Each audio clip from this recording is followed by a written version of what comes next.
좌석에 뭐 놓고 가셨던 분들은 다 오신 것 같은데요. 원래 30분부터 시작하려고 했는데 이제 아무도 안 계셔서 좀 늦춰서 시작을 하게 됐고요. 지금부터 진행하도록 하겠습니다. 제 소개를 드리면 저는 이제 그 한국 애저 사용자 그룹이라는 그 클라우드 컴퓨팅 그 플랫폼 중에 그 마이크로소프트 애저라고 하는 플랫폼을 이제 전문적으로 사용을 하는 사람, 관심 있는 사람들이 모이는 그 유저 그룹이 있습니다. 페이스북 유저 그룹에서 이제 그 운영진 활동을 하고 있고요. 현재 마이크로소프트 MVP라는 프로그램이 있습니다. 이제 전문가 시상 프로그램인데 여기서 이제 그 한국 마이크로소프트를 통해서 이제 본사 MS에서 매년 이제 어워드를 이제 시상을 하는 게 있습니다. 그래서 커뮤니티 활동을 이제 많이 하고 있어서 그 점 인정받아서 수상을 해서 지금도 계속 활동을 하고 있습니다. 오늘 제가 소개해드리려고 했던 거는 아젠다는 그 대략 좀 보셔서 아셨을 것 같은데요. 저는 정확하게 말씀드리면 머신러닝 전문가는 아닙니다. 다만 이제 클라우드 컴퓨팅을 이제 IT 업계에서 현업에서 임플레멘테이션을 하는 부분에 있어서 초점을 맞춰서 오늘 설명을 드릴 수도 있겠다라고 제안을 주셔서 세션을 하나 마련을 해보았고요. 오늘 발표는 실제 이제 클라우드 컴퓨팅 임플레멘테이션에 대해서 주로 말씀을 드리는 형태로 진행을 해보려고 합니다. 그래서 클라우드 컴퓨팅이라고 하는 게 이제 버즈워드로 마구마구 그 확장이 되다가 이제 어느 정도 좀 컨셉이 자리가 잡혔는데요. 근데 이제 클라우드 컴퓨팅이라고 하는 게 흔히 뭘 말하는 거냐라고 하는 거를 이제 IT 업계 기준으로 좀 이야기를 간단하게 해보려고 합니다. 뭐 사전적인 정의로는 이렇게들 이야기하죠. 이제 클라우드를 사용을 하면 이제 적은 투자 비용과 인력으로 고효율을 달성하고자 한다라는 게 기본 목표인데, 근데 이제 그 연구소가 되었든 아니면 스타트업이 되었든 혹은 뭐 누구든지 되었든 간에 대기업 수준의 이제 그 거대한 컴퓨팅 인프라라든가 이런 거를 손수 운영하고 관리를 하는 데에는 필연적으로 한계가 있을 수밖에 없죠. 근데 이제 이런 부분들이 결국은 그래서 아웃소싱을 통해서 커버를 할 수밖에 없는데, 이런 아웃소싱을 이제 체계적으로 얼마나 이제 돈을 지불하면서 효율적으로 서비스를 구성을 할지 뭐 이런 부분들을 이제 결정을 하셔야 되는 거죠. 근데 이럴 때 클라우드라고 하는 서비스를 사용해서 원하는 서비스를 안정적으로 그리고 내가 원하는 때 필요한 만큼 이제 가져다 쓸 수가 있다. 마치 이제 공공재 유틸리티 사용하는 것과 같은 형태로 컴퓨팅 파워를 이제 이용할 수 있다는 점 때문에 시장에서 각광을 받고 있었죠. 그래서 핵심 역량에만 집중을 해서 내가 원하는 목표를 달성을 하고자 한다는 게 기본 가치인데, 근데 뒤집어서 말하면 이제 기업의 규모가 커지면 커질수록 이런 부분들을 이제 점점 스스로 관리할 수 있는 매니지먼트 능력이 늘어나고 부서도 생기고 관리자나 인력을 충원을 하게 되면서 점점 이제 완성에 가까운 이제 클라우드 데이터 센터를 이제 자체적으로 운영을 하고 사용을 이제 하게 되는 그런 폼을 갖추게 되죠. 그래서 클라우드 컴퓨팅 플랫폼 중에서도 물론 AWS나 뭐 구글 클라우드 여러 클라우드들이 있는데, 이제 왜 애저를 사용하는가에 대해서 이제 몇 가지 이제 업계에서 나오는 이야기들, 요인들을 좀 정리를 해보았는데, 우선은 애저를 사용을 하게 되면 이제 애저를 만든 곳이 이제 만들고 운영하는 곳이 마이크로소프트지 않습니까? 그래서 MS에서 이제 개발 도구와 플랫폼에 원래부터 강점이 많았던 회사죠. 그래서 비주얼 스튜디오나 뭐 윈도우즈 서버 기반으로 이제 우리가 잘 아는 그런 제품이나 개발 툴들을 많이 개발하고 있는데, 그것이 이제 클라우드 컴퓨팅 업계에 와서도 그대로 이제 노하우가 녹아들어 있다고 보실 수 있습니다. 그리고 이제 SLA라고 해서 이제 서비스가 제대로 돌아갈 수 있는 확률을 이제 SLA라고 그냥 이야기를 하는데, 이 SLA와 각종 보안 표준이 있습니다. 국제 보안 표준들을 이제 얼마나 준수를 많이 하는가가 또 신뢰도와 직결이 되는 문제인데, 이런 부분들에 있어서 상당히 많은 투자를 하고 있고요. 또한 이제 마켓플레이스 활성화를 위해서, 그러니까 애저와 애저 혹은 비주얼 스튜디오 혹은 다른 제품군들이 이제 그 자체로도 훌륭하지만 거기서 멈추지 않고 더 많은 서비스들을 이제 응용하고 개발할 수 있고, 서드파티 업체들이나 혹은 스타트업들이 이제 수익화를 할 수 있는 그런 일종의 앱 장터와 같은 컨셉으로 마켓플레이스들을 운영을 하고 있습니다. 근데 여기에도 많은 투자를 하고 있고, 그리고 이제 빅데이터나 머신러닝에 관해서는 이제 코타나 인텔리전트 스위트나 이제 여러 가지 그 빅데이터 관련 리서치들을 이제 마이크로소프트 리서치 산학협력연구센터죠. 거기서 이제 많이 그 개발을 하고 투자를 또 하고 있습니다. 그래서 이제 MS가 이런 방면으로 클라우드 이외에 이제 빅데이터나 머신러닝으로 많은 투자를 하고 있다는 점이 강점이고, 기술적으로는 이제 아까 말씀드렸던 것처럼 이제 당연히 윈도우즈 OS를 만든 곳이니까 윈도우 서버에 관해서라면 누구보다도 더 잘 알 것이고, 당연히 기존의 윈도우 기반으로 솔루션이나 연구 성과를 만들어 놓으신 게 있다고 하면은 쉽게 이제 옮겨가실 수가 있어서 적극적으로 권할 수 있는 부분이고요. 근데 윈도우만 잘하느냐 하면 그런 건 아닙니다. 그래서 이제 우분투나 뭐 센트오스나 뭐 레드 엔터프라이즈 리눅스나 혹은 뭐 각종 리눅스 배포판들이 많이 있는데, 이런 배포판들을 마켓플레이스에 올려놓고 템플릿 이미지로 제공을 합니다. 그래서 이제 클릭 몇 번으로 바로 이제 VM을 디플로이하거나 내가 원하는 사양으로 이제 업 사이징, 다운 사이징을 자유자재로 하실 수 있고요. 그리고 이제 빅데이터 방면으로는 이제 하둡 아시죠? 하둡 오픈소스를 이제 좀 더 잘 다룰 수 있도록 커스터마이징하고 프리미엄 서비스로 제공을 하는 곳이 호트녹스라고 하는 업체가 있는데, 이 호트녹스가 전략적으로 이제 애저 플랫폼에서 HD 인사이트라고 하는 것을 제공을 하고 있습니다. 그래서 이제 이 HD 인사이트를 써서 이제 고성능의 빅데이터나 머신러닝 플랫폼을 만드실 수가 있고요. 그리고 최근에 이제 마이크로소프트 R이라 그래서 원래 R 랭귀지랑 서버가 있었죠. 근데 이것을 그 SQL 서버 제품군에 편입을 해서 이제 같이 사용할 수 있도록 개발을 진행을 하고 있습니다. 예, 그래서 전략적이나 기술적인 측면은 그렇다고 보고요. 이제 간접적으로 혹은 직접적으로 이제 체험할 수 있는 것 중에 가장 큰 게 이제 무료 사용 이제 볼륨에 대한 부분인데, 일단은 그 학부생들한테는 기본적으로 그 이매진이라는 프로그램 명목으로 이제 애저 무료 사용권을 이제 할당을 하고 있는 게 있습니다. 그래서 학교에서 이제 만약에 국제학생증 ISRC 카드를 발급을 하고 있거나 아니면 이제 학교 도메인으로 이제 정식 도메인으로 이제 이메일 주소를 발급받은 게 있으면 이 학교 소속이다라는 것만 증명을 할 수 있으면 쉽게 이제 애저 무료 프로그램이랑 윈도우즈 서버나 이런 그 기본적인 서버 프로그램이나 개발 도구까지도 상용 버전을 무상으로 이제 제공을 받으실 수가 있고요. 그리고 이제 비즈스팍이라는 프로그램이 있는데 설립 5년 미만, 연매출 5억 미만의 벤처를 위한 그런 지원 프로그램이고, 여기 한번 이제 등록을 하시게 되면은 3년간 비즈스파크 계정이 나오기 때문에 이 기간 동안에 애저를 일정 부분 크레딧을 제공을 계속 받으실 수가 있습니다. 그리고 기관이나 기업에서 이제 MSDN 구독도 많이 가지고 계시는데요. 그러니까 비주얼 스튜디오를 구입을 하신 적이 있다면 MSDN을 보통 같이 구입을 하시게 되는 건데, 그러면 MSDN이 최근에 추가가 된 게 이제 애저 오피스 365 라이선스가 항상 따라옵니다. 그래서 이것도 MSDN 구독을 유지를 하시는 동안에는 계속해서 애저도 무료로 사용하실 수가 있고요.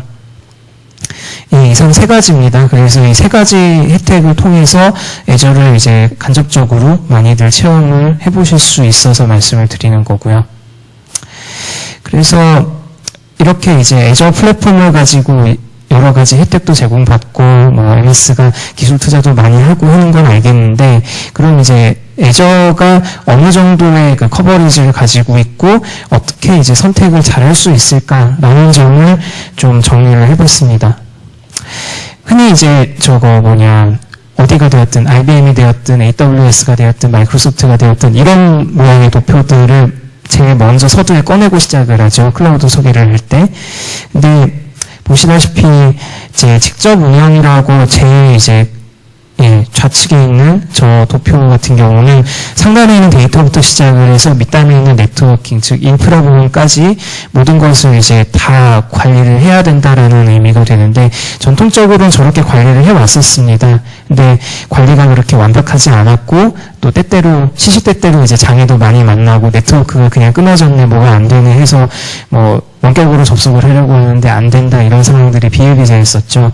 근데 이런 부분들을 전문적인 업체로 가면 갈수록 문제가 생기지 않도록 투자를 하고 엄청나게 공을 들이게 되는 거죠.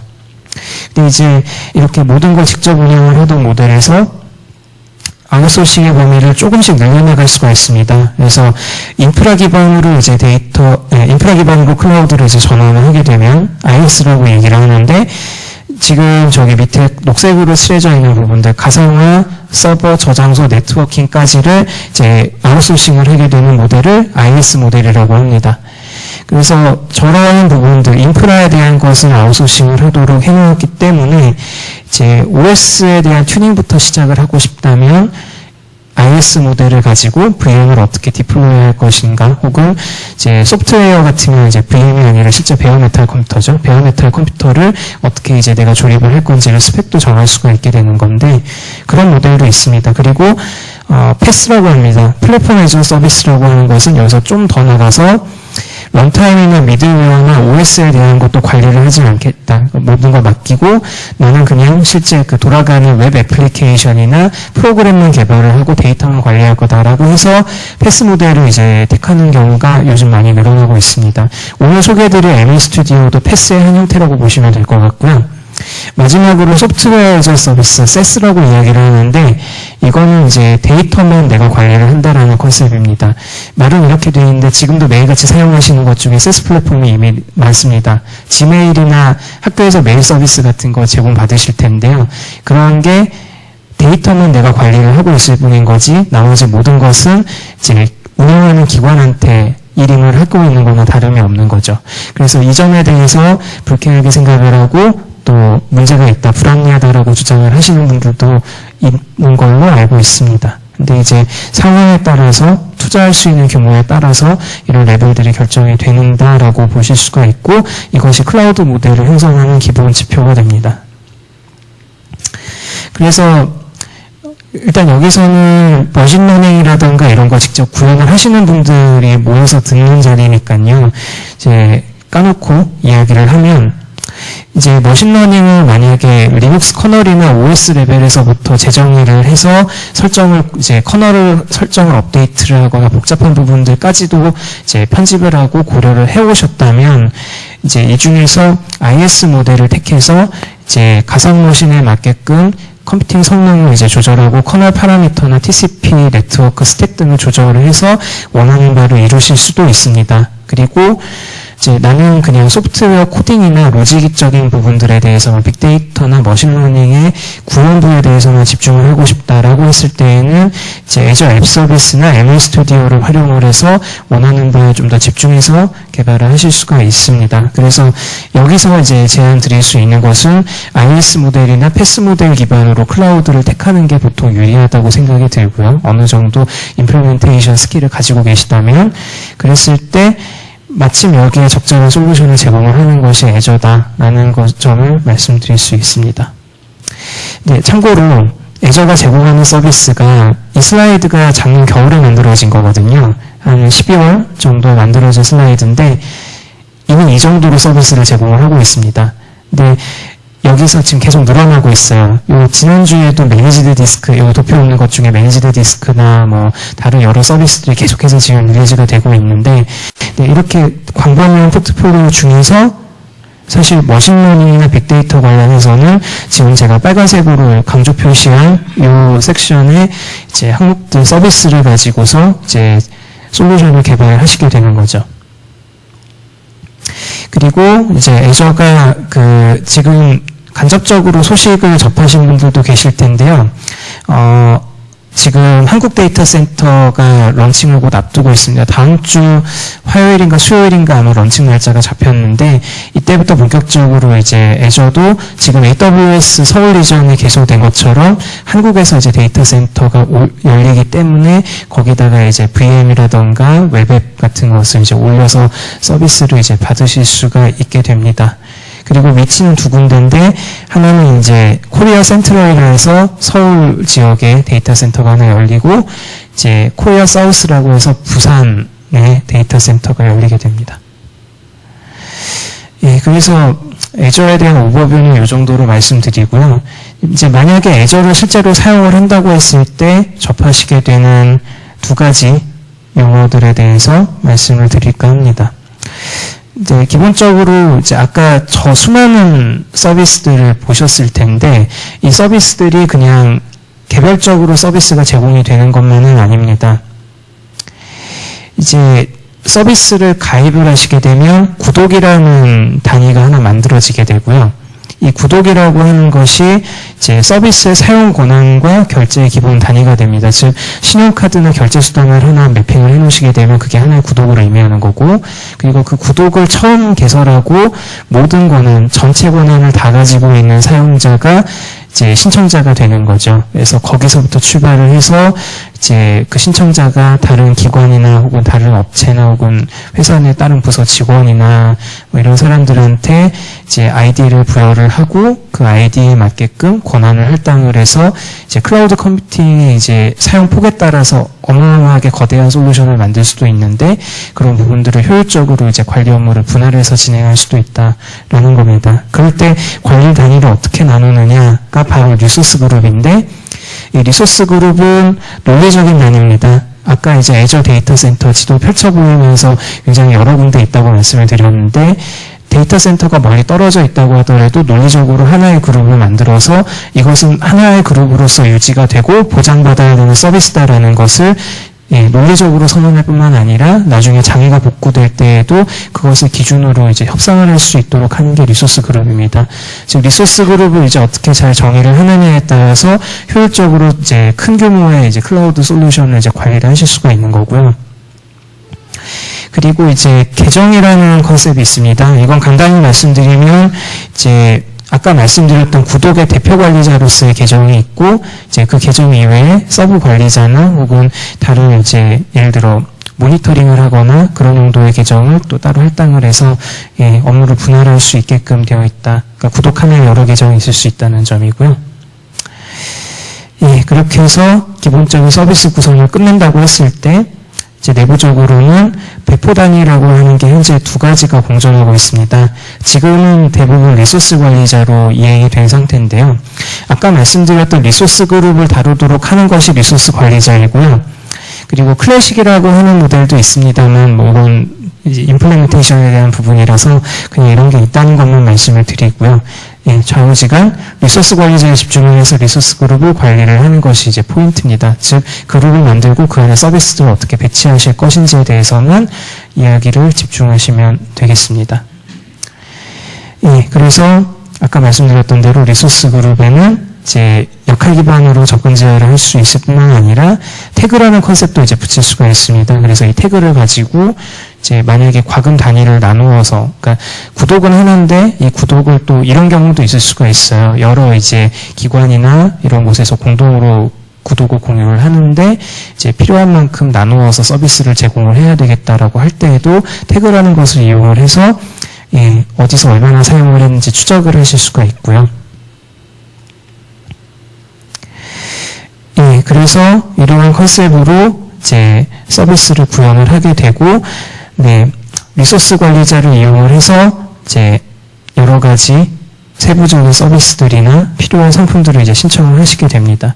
그랬을 때, 이런 형태로 지금 화면에서 보시는 것처럼 이제 애저를 이제 포털 화면에서 관리를 하는 것뿐만이 아니라 명령줄이나 혹은 비주얼 스튜디오 전부 이제 웹 API를 가지고서 원격으로 호출을 하고 이제 다룰 수 있도록 도구들을 제공을 하고 있고, 또 이제 아까 마켓플레이스 말씀을 드렸는데 마켓플레이스에서 여러 가지 지금 화면 그 제 아래쪽 왼쪽 편에 보시면 여러 이제 툴들이 있는데 이런 툴들이 이제 MS에서만 개발을 한 게 아니라 다른 이제 서드파티 업체들이 개발을 해서 이제 애저에 맞게끔 서비스할 수 있도록 제공을 하고 있습니다. 그래서 이런 서비스들과 연계를 해서 필요한 것들을 이제 자유자재로 만들거나 투자할 수 있는 여건이나 시간과 비용만 된다면 적절하게 활용할 수 있는 솔루션을 자유롭게 개발할 수 있다라는 점이 장점이 되겠습니다. 그래서 애저 서비스의 기본 룰에 대해서 말씀을 드렸고요. 그 중에 이제 앱 서비스와 이어서 VM 그리고 마지막으로 ML 스튜디오 순으로 이제 말씀을 드릴 겁니다. 이제 아까 전에 이제 여러 가지 서비스들이 있는 가운데에서도 사실 나머지 상품들은 거의 다 응용 상품에 가깝습니다. 뒤에 나올 이제 버추얼 머신이나 혹은 지금 소개해드리는 앱 서비스가 거의 구심점이라고 보셔도 되는데요. 네, 앱 서비스와 버추얼 머신이 아까 말씀드렸던 IS와 패스를 대변하는 핵심 서비스라고 보시면 되는데, 앱 서비스가 패스 쪽이죠. 그래서 앱 서비스에서는 내가 원하는 랭귀지, 예를 들어 이제 파이썬이라든가 뭐 아니면 PHP나 .NET이나 자바나 이런 솔루션들을 개발하는 데 사용하는 프로그래밍 언어, 혹은 이제 애저 펑션이라고 그래서 이제 노드.js나 이런 걸 가지고 코드 몇 줄로 내가 원하는 로직을 바로 이제 올려서 쓸 수 있도록 하는 것까지도 이 앱 서비스의 전체 장르에 포함이 되는데, 이제 말씀드렸던 것처럼 가상 컴퓨터의 상태가 어떤가는 중요하지 않습니다. 모든 것이 미리 포맷이 되어 있는 상태에서 잘 돌아갈 수 있도록 미리 구성을 해놓은 버추얼 머신들을 어레이로 배열을 해놓습니다. 그랬다가 서비스 주문이 들어오게 되면은 그 서비스 주문에 맞추어서 적절한 VM 사양을 선택을 하고 내가 그 매니저를 통해서 코드를 업로드를 하게 되면 그것을 주문한 대로 인스턴스마다 배열을 해서 서비스를 로드 밸런서로 엮어주고 그 로드 밸런서가 정상적으로 서비스를 할 수 있도록 링크를 걸게 됩니다. 그렇게 해서 우리가 아는 하나의 단일 서비스가 탄생을 하게 되는 것이고, 거기에 따라서 사이즈를 이제 많이 필요로 한다면 VM 100대를 붙이든 1000대를 붙이든 동적으로 조절을 할 수가 있게 되는 거고, 필요 없을 땐 한 대 혹은 아예 끌 수도 있습니다. 그래서 규모의 확장과 축소가 자유롭기 때문에 고정 비용이 계속해서 나가는 서비스가 있다면 오히려 앱 서비스를 이용을 해서 탄력적으로 비용을 제고를 하실 수가 있어서 이 서비스에 많은 관심들을 보이고 계십니다. 앱 서비스는 이제 하나의 그 대전제고요. 이 안에 말씀드렸던 대로 이제 웹앱이나 로직앱, API, 모바일 앱, 펑션 이렇게 5가지가 있습니다. 웹앱의 경우는 이제 기존의 웹호스팅 서비스를 사용하시는 것과 거의 비슷한데요. 단 한 가지 차이점이 있다면 일반적으로 국내 웹호스팅을 사용을 하시게 되면, 예를 들면 카페24 같은 걸 쓴다고 가정하면 백그라운드 작업이라고 하는 것을 면밀하게 관리할 수는 없습니다. 물론 내부적으로 백그라운드 작업을 적절하게 활용을 해서 예를 들어 이미지 업로드를 수행을 했을 때 그 이미지를 날 걸로 그대로 사용하는 게 아니라 적절하게 컨버전을 하거나 적어도 썸네일이라도 만들기 위해서 백그라운드 작업은 비동기로 발생을 하게 되는데, 그것을 엄밀하게 내가 원하는 대로 프로그래밍을 하고 필요 없을 때 꺼뜨리고 작업을 예약을 걸거나 하는 컨셉을 도입을 할 수가 없는데요. 프레임워크를 반드시 써야만 되죠. 근데 이제 웹앱의 경우는 그런 부분들을 정식으로 API로 노출을 하고 있습니다. 그래서 내가 필요로 하다면 단순하게 그냥 웹사이트를 만들고 지금 비주얼 스튜디오 코드나 아니면 그런 노트패드류의 편집기들을 사용을 하셔서 편하게 이제 작업을 하고 그냥 사이트로 올리면 됩니다. 그리고 이제 로직앱이라고 하는 것은 별도의 디자이너를 제공을 하는 서비스인데요. 이건 혹시 비스톡이라고 하는 엔터프라이즈 솔루션을 써보신 적이 있는지는 모르겠습니다만, 마치 플로우 차트를 써서 데이터가 들어오면 이 데이터를 어떤 식으로 어떤 모듈을 써서 프로세싱을 할 건지를 결정을 하고 최종 결과물까지를 하나의 그래프로 이제 표현을 하게 됩니다. 논리 차트죠. 로직 차트를 그려서 이것을 프로그램 코드로 이제 이식을 할 수가 있게 되어 있는 거고요.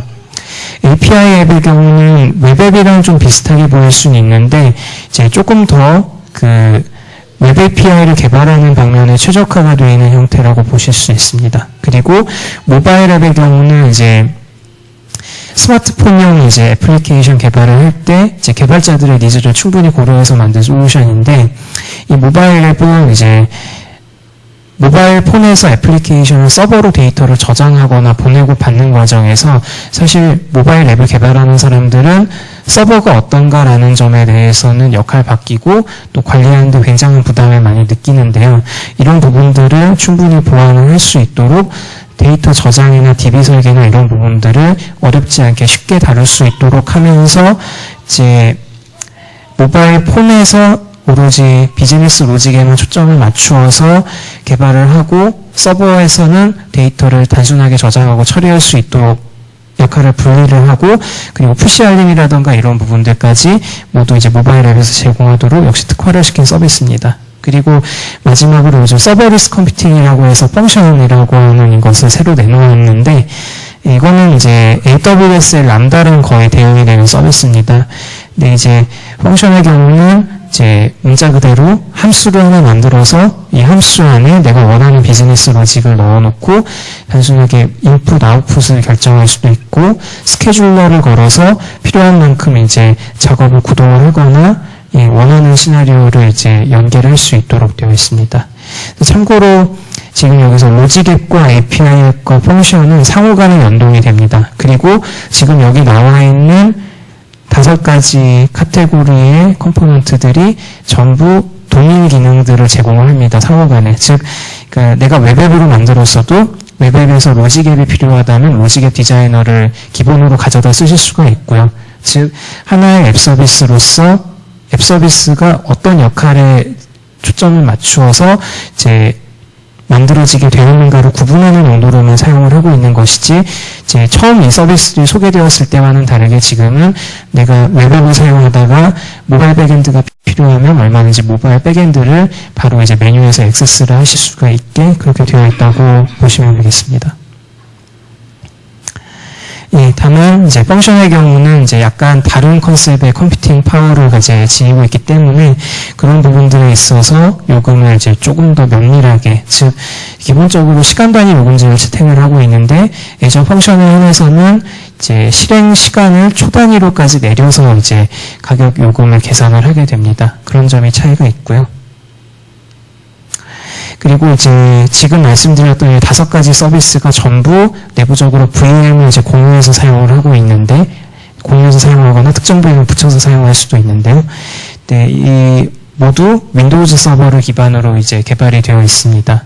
그래서 내부적으로는 이제 뭐 노드.js도 붙고 자바도 붙고 다 붙는다고 했는데, 간단하게 말씀드리면 ASP.NET과 PHP까지는 IIS 위에서 실행이 됩니다. 이전에 이제 개발했었던 영역들이 있어서 그렇다고 보시면 되고요. 반면에 Node.js는 좀 더 확인을 해봐야 될 것 같은데, 이제 Node.js 이외에 자바는 확실히 톰캣을 기반으로 돌고 있는 형태고요.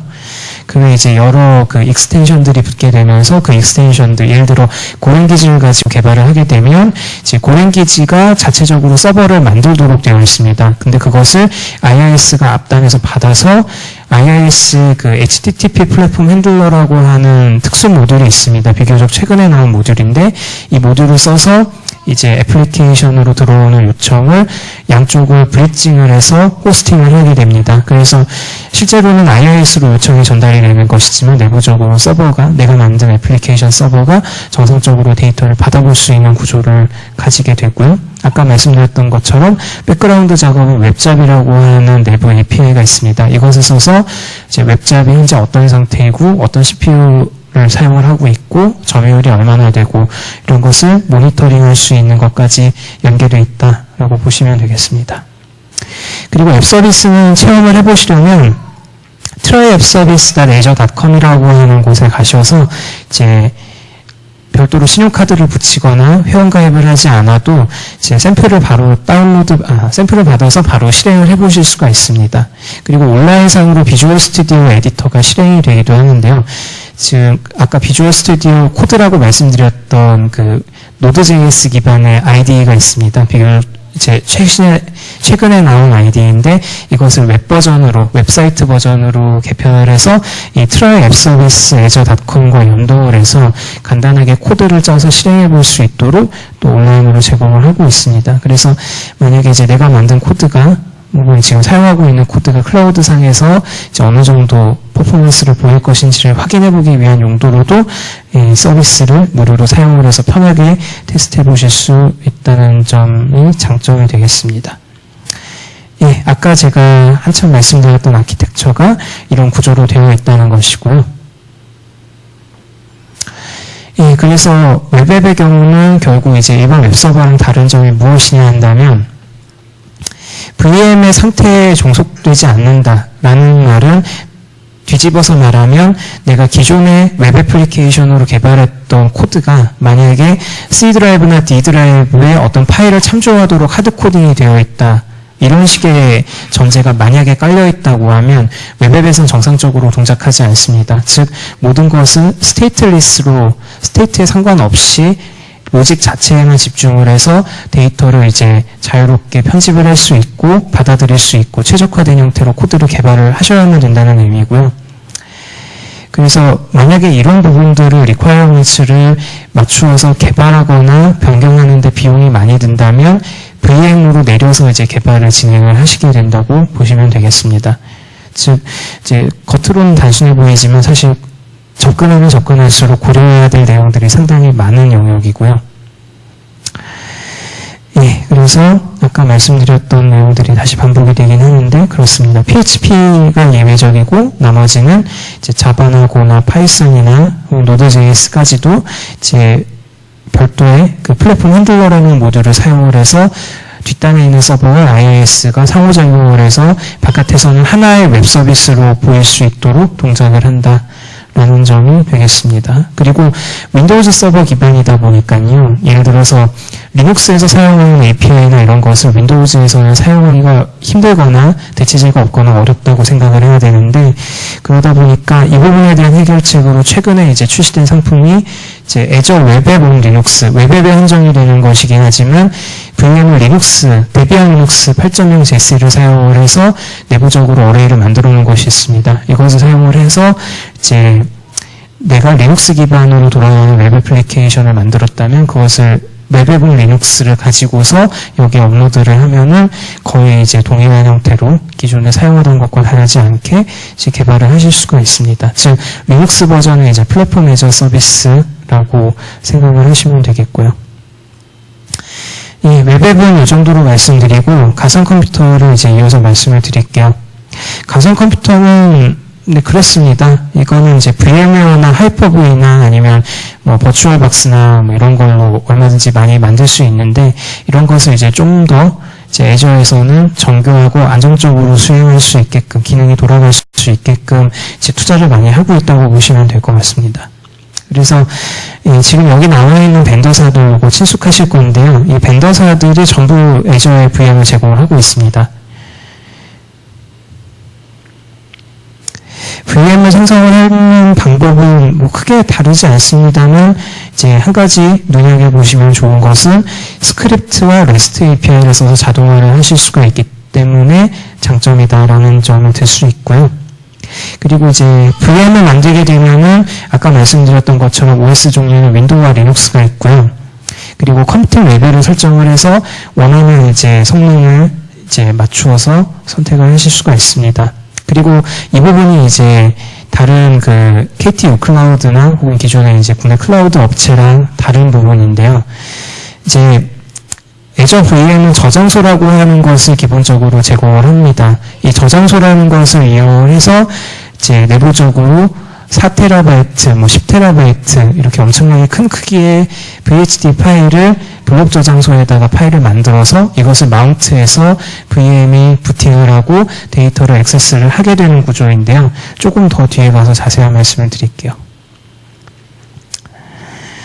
예, 그래서 기본적으로 애저 구독을 무료 버전이든 유료 버전이든 신청을 하시게 되면은 여기 나와 있는 OS 이미지들을 선택을 해서 이제 표준 이미지들이거든요. 이 표준 이미지를 사용을 해서 VM을 만드실 수가 있고요. 그리고 이제 데이터베이스로는 SQL 서버와 일단 오라클 데이터베이스가 VM 이미지로 제공이 됩니다. 그리고 이제 엔터프라이즈 솔루션으로 비스톡 서버나 이제 SAP 하나 혹은 바라쿠다나 오라클 웹로직 뭐 이런 복잡한 서버들도 VM으로 이제 제공이 되고요. 마지막으로 아까 MSDN 말씀을 드렸는데 MSDN 구독을 가지고 계신 계정으로 애저를 만들었을 때만 나오는 특징인데 비주얼 스튜디오 버추얼 머신을 그러니까 비주얼 스튜디오 2013, 2015 지금 나올 예정이 2017까지 미리 VM에 프리인스톨된 형태로 받아보실 수가 있고요. 그리고 아까 윈도우즈 서버는 있었는데 윈도우즈 10이나 7, 8, 8.1까지 MSDN 계정으로 애저 어카운트를 트시게 되면 VM을 바로 만드실 수가 있습니다. 그리고 이제 컴퓨터 크기의 분류에 대해서 말씀을 조금 더 드릴 수가 있는데요. 지금 원래 소개됐던 것은 이 세 가지 레벨입니다. 그래서 흔히 A 레벨이 이제 쉽게 접해 보실 수 있는 가장 낮은 사양의 가볍게 쓸 수 있고 제일 저렴한 컴퓨팅 옵션이고요. 최근에 이제 D 시리즈가 나왔습니다. D 시리즈는 이제 SSD 저장소를 이제 대신 장착을 할 수가 있고 조금 더 빠른 CPU 성능을 제공을 합니다. 그리고 G 시리즈 같은 경우는 고용량 메모리에 포커스를 맞추고 있고요.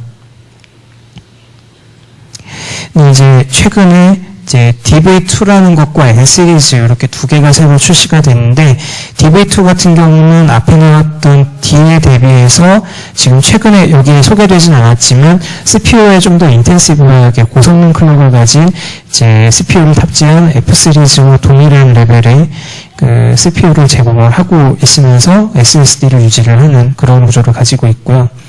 그리고 N 시리즈가 화제입니다. N 시리즈는 이제 지금 엔비디아에서 MS하고 협력을 해서 이제 GPGPU를 이제 Azure VM에서 써볼 수 있도록 지금 이제 가상화 기술로 제공을 하고 있는데 이제 이것을 사용을 해서 이제 앞 시간에서 이제 말씀드렸었던 내용 중에 이제 제가 듣기로 이제 GPGPU를 사용을 해서 이제 빅데이터나 머신러닝을 임플리멘테이션 하시는 게 있을 때 이 N인스턴스를 사용을 해서 원하는 컴퓨팅 퍼포먼스를 이제 가장 낮은 수준에서부터 가장 높은 수준까지 편하게 이제 액세스를 하실 수가 있습니다. 그리고 이제 아까 전에 보급 저장소에서 이제 VM을 만든다라고 했는데요.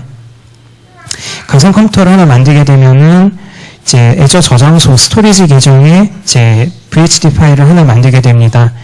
그러면 이것이 그냥 저장소 하나에만 보관이 되는 게 아니고요. 옵션에 따라서 다르긴 하지만 적어도 한 군데 이상 더 다른 곳에다가 가깝게는 같은 저장소 내에서 보이진 않지만 2중, 3중으로 백업을 하는 것이 기본 방침이고요. 그리고 더 나아가서는 약간의 비용을 더 지불을 해서 페어링된 데이터 센터가 있습니다. 우리나라를 기준으로 말할 것 같으면은 이제 한국 이제 예를 들어 서울의 리전에 이제 VM을 만들었다고 가정하면 이것을 이제 부산이나 혹은 근처에 이제 동아시아, 싱가포르나 혹은 다른 지역의 데이터 센터와 연계를 해서 이제 한쪽 데이터 센터가 통째로 소실이 되거나 유실되는 상황이 나타나더라도 다른 쪽으로 리커버리를 할 수 있도록 그렇게 안전장치를 2중, 3중으로 걸어놓을 수도 있습니다. 이렇게 해서 만약에 가상 컴퓨터 하나가 문제가 생겨서 새로운 가상 컴퓨터가 만들어지게 된다면 이 과정을 수동으로 하는 것이 아니라 내부적으로 가상 컴퓨터의 하드웨어가 어떤 하드웨어가 문제가 생겼는지를 추적을 해서 애저가 자동으로 다른 쪽으로 넘겨서 서비스를 진행을 하게 됩니다. 네, 그래서 블록 스토리지를 이용해서 이제 저장소를 만든다라고 하는 것은 이런 의미고요. 그리고 최근에 이제 업데이트된 사항, 즉 이번 주에 이제 새로 나온 내용을 한 번 더 말씀을 드리면 이 블록 스토리지에 마운트를 해서 사용하는 구조를 넘어서서 아예 매니지드 디스크라는 이름으로 조금 더 최적화된 형태로 내부 관리를 이제 보조를 하는 형태로 이제 디스크만을 위한 서비스가 새로 런칭이 돼서 아마 향후에는 이제 블록 스토리지에 저장을 한다 이렇게 소개하지 않고 매니지드 디스크를 만든 다음에 그 디스크를 가지고 VM에 부착을 한다 이런 형태로 설명이 바뀌게 될 수 있습니다. 이거는 업데이트된 사항이라서 간단하게 말씀드렸습니다. 예, 그래서 아까 말씀드렸던 이 두 가지 서비스를 직접 사용을 하실 수도 있고요. 만약에 이제 머신러닝 솔루션을 가지고 계시다면, 근데 그게 아니라 내가 원하는 데이터 모델이나 이런 것을 조금 더 빠르게 개발을 하고 좀 더 가속해서 개발을 하고 싶다면 어떻게 할 것이냐. 여기에 대한 솔루션을 이제 MS가 제공을 하고 있는 부분이 있습니다. MS 스튜디오라는 이름으로 이제 제품이 나온 것이 있고 점점 이제 스케일업을 해서 최근에는 아예 이제 코타나라고 하는 윈도우즈 10 영문 버전은 이제 애플 그 아이폰에 있는 시리랑 그 동일한 그 코타나라고 하는 음성 비서 서비스가 있다 뭐 이런 식으로 얘기들 많이 나왔었죠. 네. 이것을 하나의 브랜드화를 하고 있습니다. 그래서 코타나 인텔리전스 스위트 안에 MS 스튜디오라고 하는 서비스가 하나 있다고 보시면 되는데요. 예, 뭐 그렇습니다. 머신러닝에서 이제 난제라고 하면은 개발해야 될 건 산더미 같이 많은데 이제 이것을 경쟁 기관 혹은 경쟁 업체 혹은 다른 팀과 경쟁을 해서 어떻게 하면 좀 더 빠르게 솔루션을 만들 수 있을 거냐, 답을 도출할 거냐, 혹은 시행착오를 최소화를 할 거냐 이런 문제를 가지고 많이 고민을 하시게 되는데 쉽지 않은 문제죠. 그래서 이제 애저 머신러닝이 이런 부분에 있어서 어느 정도 기여를 할 수 있는 부분이 있을 것으로 생각이 됩니다. 물론 맞지 않은 경우도 틀림없이 있겠지만요. 그래서 이제 애저 머신러닝을 사용을 하게 되면은 이제 주요한 장점은 그렇습니다. 내가 코딩 스킬이나 IT 인프라에 대해서 전문적인 임플리멘테이션 스킬이 없다고 하더라도 이제 웹브라우저에 로그인해서 사용하는 것만으로 이제 아까 말씀드린 MS 스튜디오나 혹은 이제 주피터 노트북이나 다른 솔루션들과 애저에서 제공하는 여러 서드파티 툴들을 사용을 해서 혹은 알서버나 다른 이제 데이터베이스 서버와 연계해서 충분하게 데이터를 뽑아내고 저장하고 관리할 수도 있다라는 점이 이제 통합 솔루션으로서의 강점이 장점이다라고 이야기를 하고 있죠. 그래서 MS 스튜디오는 이제 애저 구독 없이도 사용하실 수 있게 되어 있는데요.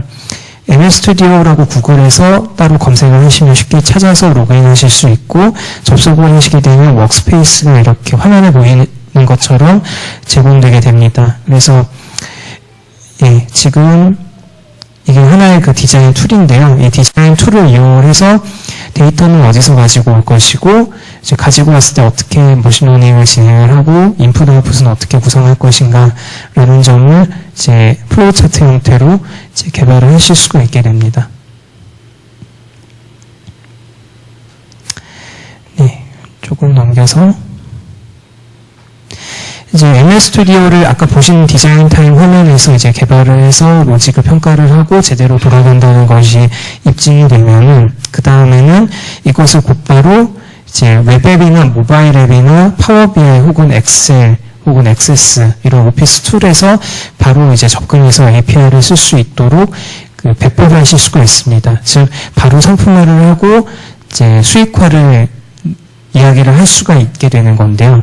이제 기존에는 연구했던 알고리즘이 그냥 논문에만 포함이 되거나 단순히 이제 어딘가에 지필에 기고가 되거나 하는 정도에서 끝나고 더 많은 연구와 노력을 들여서 이제 개발을 해야 된다 이런 플로우를 타게 됐는데 글쎄요 이제 애저 머신러닝 스튜디오나 다른 코타나 인텔리전스 스위트에서 제공을 하는 툴들이 실제 학계에서 필요로 하는 연구 수준과 얼마나 거리가 떨어져 있는지 저는 알지 못하겠습니다만 근데 만약에 이런 간단한 머신러닝을 사용을 해서 아이디어를 표현할 수 있는 방안이 있다면 그것이 대회에 관한 것이든 아니면 다른 쪽에 이제 접목하는 것이든 이제 실용성을 제고를 한다면 가지고 있는 알고리즘이나 머신러닝 플로우를 이곳에 옮겨 담고 바로 이제 시장에 출시할 수 있도록 개발을 진행을 할 수도 있다라는 점이 이제 애저 MS 스튜디오의 장점이다라고 말씀드릴 수 있을 것 같습니다.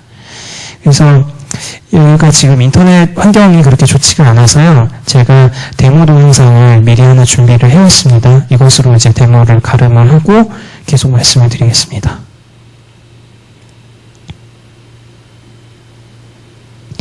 예. MS 스튜디오를 이제 처음 띄우게 되면 이제 이런 화면이 나타나게 되고 익스페리먼트라고 되어 있습니다. 실험을 하나 만들게 되면은 이제 지금 제가 촬영했던 화면은 실험 중에서 이제 그 새로 익스페리먼트 튜토리얼이라고 하는 가이드가 있습니다. 이것을 사용을 해서 단계별로 약 5분 정도 시간에 걸쳐서 웹상에서 실제 그 가이드가 웹 서비스를 만들어주는 기능을 제공을 합니다.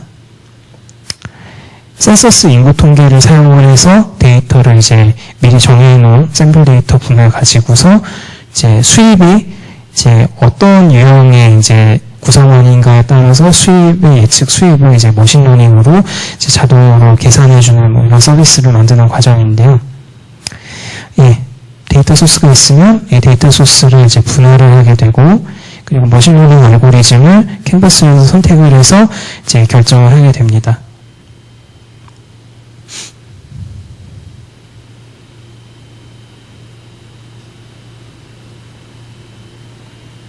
지금 점에서 점으로 연결하는 것이 이제 데이터의 흐름이라고 보시면 되고요.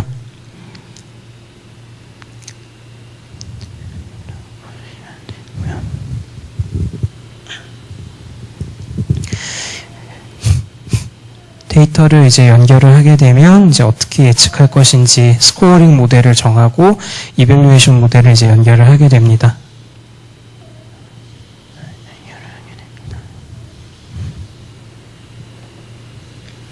그래서 이제 실제로 동작이 잘 하는지 확인하기 위해서 이제 익스페리먼트를 러닝을 하게 되고요. 그러면 러닝을 하는 과정이 시각적으로 표현이 됩니다. 지금 녹색으로 다른 오류가 없으면 녹색으로 체크마크가 나타나게 되고, 예, 보시는 것처럼 이제 새로운 속성이 이제 데이터셋에 추가가 되게 되고, 이제 데이터의 분포나 그래프 상태 등이 같이 간략하게 표시가 됩니다.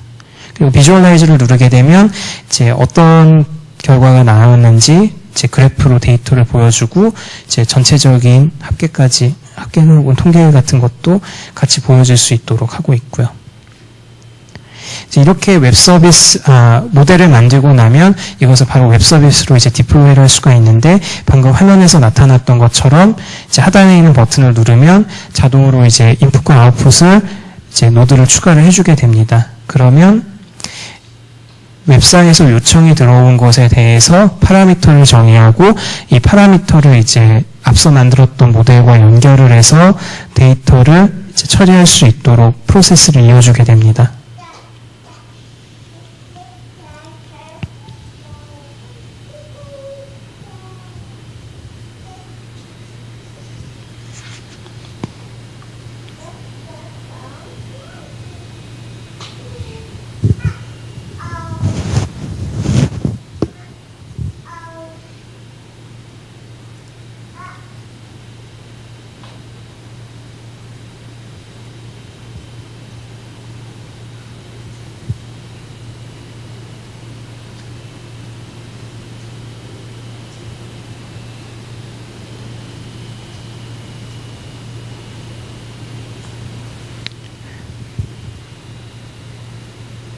네, 그래서 이제 이렇게 웹서비스로 연결을 한 모델이 정상적으로 동작을 하는지 이제 파일로 체크를 하게 되고요. 그렇게 해서 이제 결과가 나왔을 때 최종적으로 이제 디플로이를 하게 되면 이제 전 세계 어디서나 쓸 수 있는 웹서비스 고유 주소가 바로 만들어지게 됩니다. 이제 이 과정에서 뭐 앱을 개발을 하든 서버 호스팅하는 내용이든 VM을 만들든 하는 내용이 전혀 들어있지 않아도 이제 적절한 수준의 보안과 이제 성능을 제공을 하는 동적인 웹 서비스가 바로 만들어지고, 이제 즉석에서 시험을 해볼 수가 있게 됩니다. 그러면 이제 화면에 지금 보여지는 것처럼 하단에 이제 제이슨으로 웹 API를 이용해서 데이터를 요청을 하면 제이슨으로 이제 결과가 나타나는 형태로 이제 하나의 완전한 웹 애플리케이션이 이제 머신러닝 모델에서 바로 사용 가능한 프로덕션 서비스로 전환이 되는 것까지를 이제 하나의 기능으로 제공을 하고 있습니다.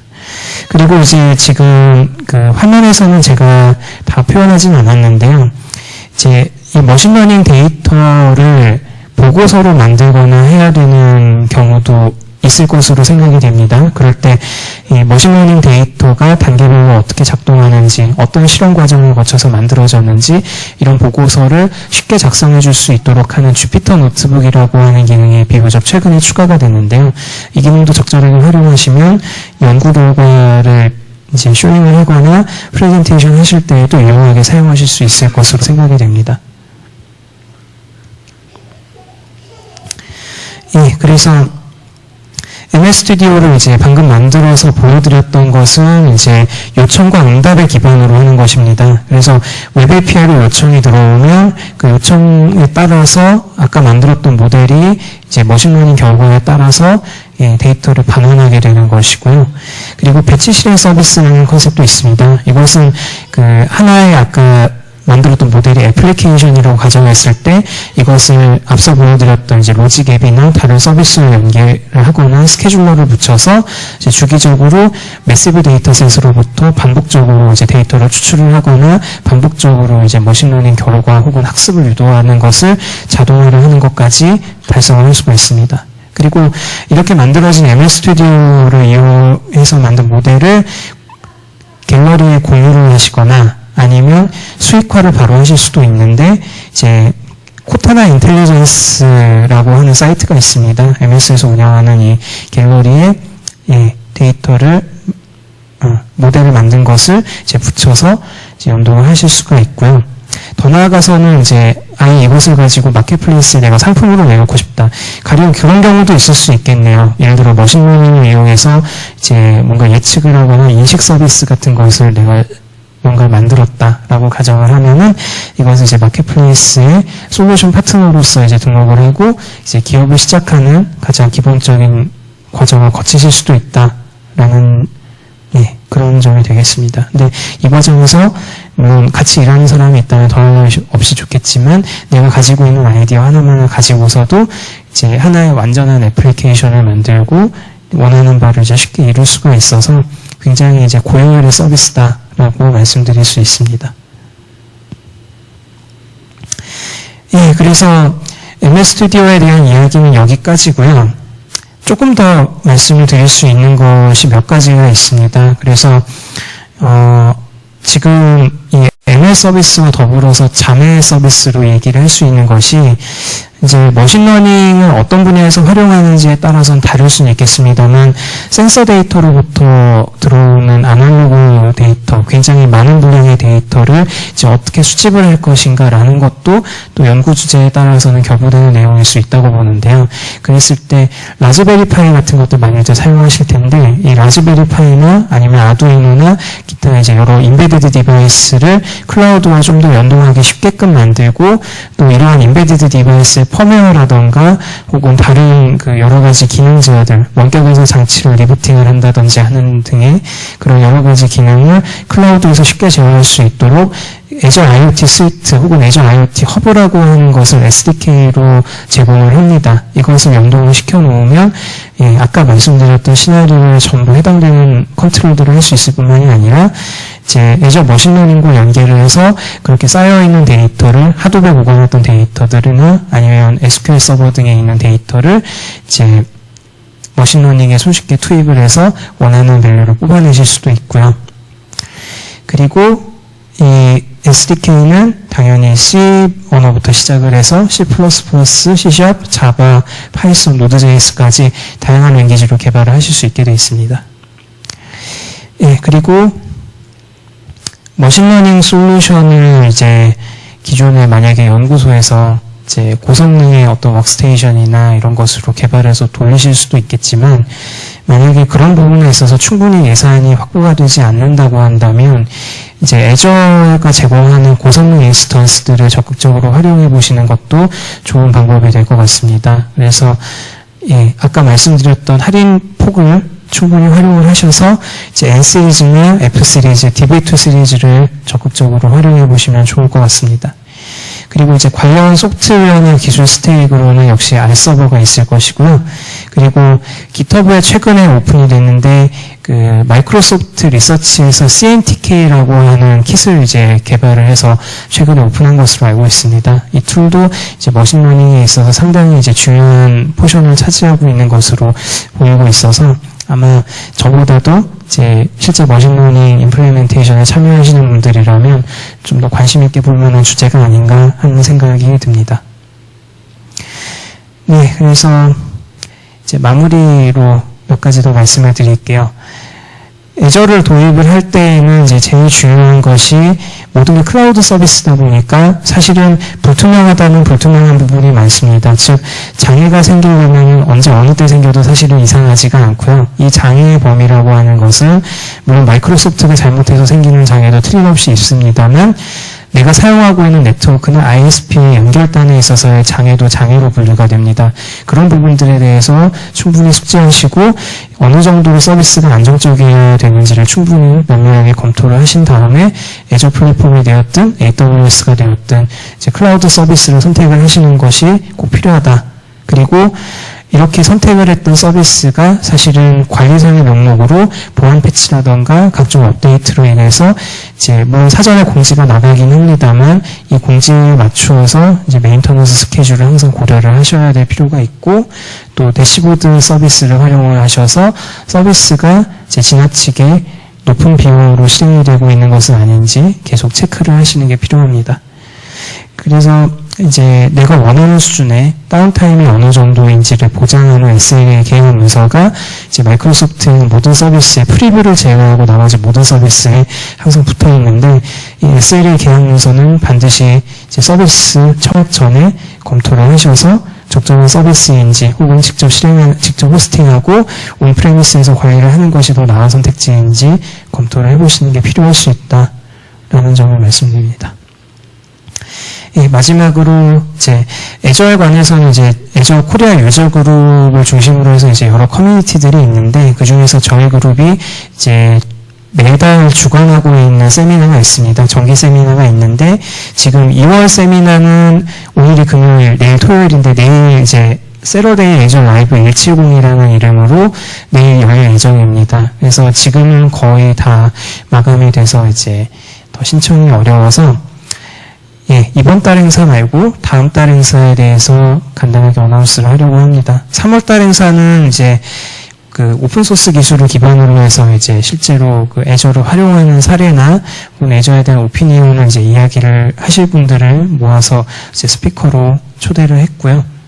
2월 25일 토요일 자정부터 이제 시작이 됩니다. 그래서 혹시 이제 애저 플랫폼이나 혹은 클라우드 컴퓨팅 기술 자체에 대해서 관심이 있으시다면 이제 저희 한국애저 사용자 그룹에 가입을 하셔서 원하는 정보도 얻어가시고 또 질문을 올리시면 이제 저 같은 MVP뿐만이 아니라 실제로 마이크로소프트 코리아 직원들이 항상 상주를 하면서 답변을 달아주십니다. 그렇기 때문에 예를 들어 방금 제가 소개해드렸던 애저 ML 스튜디오에 관해서 정말 궁금한 점이 있다고 하면은 힘들게 마이크로소프트로 노크하지 않으셔도 됩니다. 그냥 저희 애저 사용자 그룹에 오셔가지고 그 애저 머신러닝에 대해서 내가 이러한 게 궁금한 게 있어요 라고 그냥 답을 요구를 하시면 이제 MS 직원이나 혹은 머신러닝에 관심 있는 다른 사용자들이나 많은 분들로부터 이제 적절한 솔루션을 얻으실 수도 있으니까요. 꼭 이제 가입을 하셔서 원하는 정보 얻어가시고 또 많이 인사 나누고 하셨으면 좋겠습니다. 네, 그래서 제가 준비한 내용은 여기까지고요. 주소는 여기입니다. krleisure.club으로 폰에서 접속을 하시면 예, 페이스북 그룹으로 자동으로 연결이 되니까요. 많이 가입해 주시고 또 많이 뵙겠습니다. 고맙습니다.